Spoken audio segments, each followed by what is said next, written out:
din po yan. Kahit yung pagbiak ng kalye, nakitang-kita ng dalawang mata ko, kahit pagbagsak ng pinakamalaking poste dyan, pati gusali niya.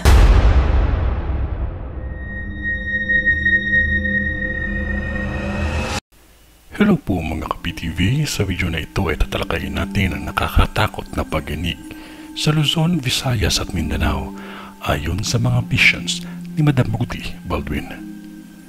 Pero kung ikaw ay hindi pa nakasubscribe sa aking channel, baka naman.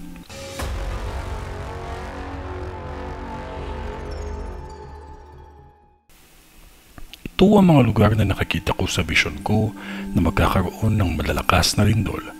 Malakas ito, damay ang mga kalapit na probinsya. Mangyayari ito sa magkakaibang araw. Ngunit ito ang mga lugar na kung saan di lang isang beses ay nakakita ko na magkakalindol. May lindol na mapinsala ang dulot nito dahil sa malakas na pagyanig. Luzon, Visayas at Mindanao man halos makakaranas ng paulit-ulit na lindol sa iba't ibang mga araw. Mga taga-Surigao, alam ko na madalas kayo makakaranas ng bagyo. Ngunit maging handa lamang palagi, lalo na mga taga-Zamboanga, dahil hindi biro ang hamon ng kalikasan sa taong ito. Malakas at matindi ang bagsik ng kalikasan sa taong ito. Gaya ng sinabi ko noon, malaki ang pakinabang ng bangka sa panahon ng baha. May nakikita pa akong aksidente sa karagatan na kung saan may mga nasawi at nawala sa tindi ng paglubog nito. Wala halos nakaligtas sa hindi inaasahan na panahon na pabago-bago ang ihip ng hangin at galaw ng tubig. Mahalaga tingnan ng makina at kung maayos ba ito bago bumiyahe. Davao.